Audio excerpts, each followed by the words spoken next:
Hello guys, ಇವತ್ತಿನ ವಿಡಿಯೋದಲ್ಲಿ form ಕೋಳಿಯಲ್ಲಿ biryani ಹೇಗೆ ಮಾಡೋದು ಅಂತ ನೋಡೋಣ ಬನ್ನಿ. ಮೊದಲು ಒಂದು ಕುಕ್ಕರಲ್ಲಿ ತೊಳೆದಿಟ್ಟಿರೋ ಚಿಕನ್ನ ಹಾಕ್ಕೊಳ್ಳೋಣ. ಸ್ವಲ್ಪ ಅರಿಶಿಣ, ಒಂದು ಈರುಳ್ಳಿನ ಹಚ್ಚಿಕೊಂಡು ಹಾಕೊತಾ ಇದ್ದೀನಿ. ನಂತರ ಸ್ವಲ್ಪ ಉಪ್ಪು ಕೂಡ ಹಾಕ್ಕೊಳ್ಳೋಣ. ನಂತರ ನೀರನ್ನು ಸೇರಿಸ್ಬಿಟ್ಟು ಒಂದು 6-7 ವಿಜಿಲಿಗೆ ಕೂಗಿಸ್ಕೊಳ್ಳೋಣ. ನೀವು ಬೈಲರ್ ಕೋಳಿಯಲ್ಲಿ ಮಾಡಂಗಿದ್ದೀರಾ, ಈ ಥರ ಎಲ್ಲ ಕೂಗಿಸ್ಕೊಳ್ಳೋ ಅವಶ್ಯಕತೆ ಇಲ್ಲ. ಯಾಕಂದರೆ ಇದು ಫಾರಂ ಅಂದರೆ ಬೇಯಲ್ಲ, ಬೈಲರ್ ಆದರೆ ಬೇಗ ಬೇಯುತ್ತೆ, ಆದ್ದರಿಂದ ಕೂಗಿಸ್ಕೊತಿರೋದು. ಬೈಲರ್ ಕೋಳಿ ಆದರೆ ಬೇಕಾದ್ರೆ ನೀವು ಹಾಕಿದ್ರೂ ಬೇಯುತ್ತೆ, ಇದು ಬೇಯೋಲ್ಲ. ಆದ್ದರಿಂದ 6-7 ವಿಜಿಲ್ ಕೂಗಿಸ್ಕೊತಾ ಇದ್ದೀನಿ. ಅದು ಬೇಯೋಷ್ಟೊತ್ತಿಗೆ ಬನ್ನಿ ಒಗ್ಗರಣೆ ಎಲ್ಲ ಹಾಕ್ಕೊಳ್ಳೋಣ. ಮೊದಲು ಒಂದು ತಪ್ಪಲೆಗೆ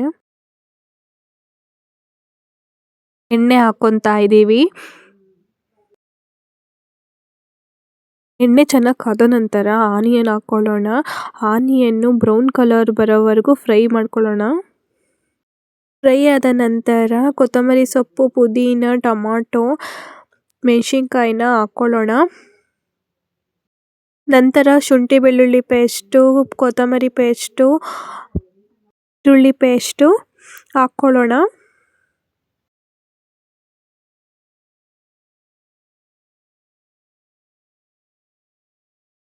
ನಂತರ ಧನಿಯಾ ಪೌಡರ್, ಚಕ್ಕೆ ಲವಂಗ ಪೌಡರ್, ಅರಿಶಿಣ ಹಾಕ್ಕೊಳ್ಳೋಣ.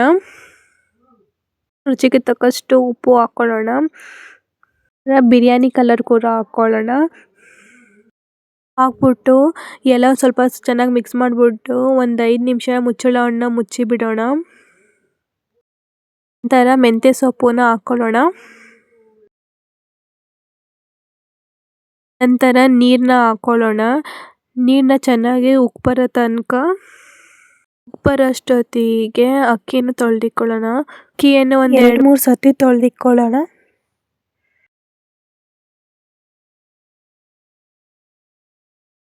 ನಂತರ ಅಕ್ಕಿಯನ್ನು ಸೇರಿಸೋಣ. ಅಕ್ಕಿ ಸೇರಿಸ್ಬಿಟ್ಟು ಸ್ಪೂನಲ್ಲಿ ಆಡಿಸ್ತಾ ಇರಬೇಕು, ಯಾಕಂದರೆ ಇದು ತಳ ಹಿಡಿದ್ಬಿಡುತ್ತೆ.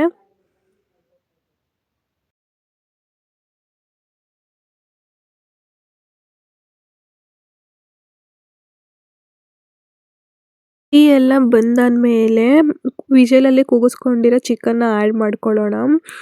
ಯಾಕಂದರೆ ಇದು ಮೊದಲೇ ಒಂದು 6-7 ವಿಜಿಲ್ ಕೂಗಿಸ್ಕೊತಿದ್ದೀವಿ, ಆಲ್ಮೋಸ್ಟ್ ಬೆಂದಿರುತ್ತೆ ಅದಕ್ಕೆ.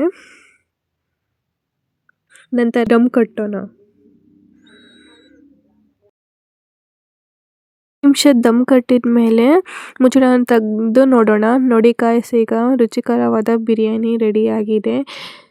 ನೀವು ಒಂದ್ಸತಿ ಟ್ರೈ ಮಾಡಿ, ಹೇಗಿದೆ ಅಂತ ಕಮೆಂಟ್ ಮೂಲಕ ತಿಳಿಸಿ. ಈ ವಿಡಿಯೋ ನಿಮಗೆ ಇಷ್ಟ ಆದಲ್ಲಿ ಪ್ಲೀಸ್ ಸಬ್ಸ್ಕ್ರೈಬ್ ಮಾಡಿ, ಲೈಕ್ ಮಾಡಿ, ಕಮೆಂಟ್ ಮಾಡಿ. Thank you.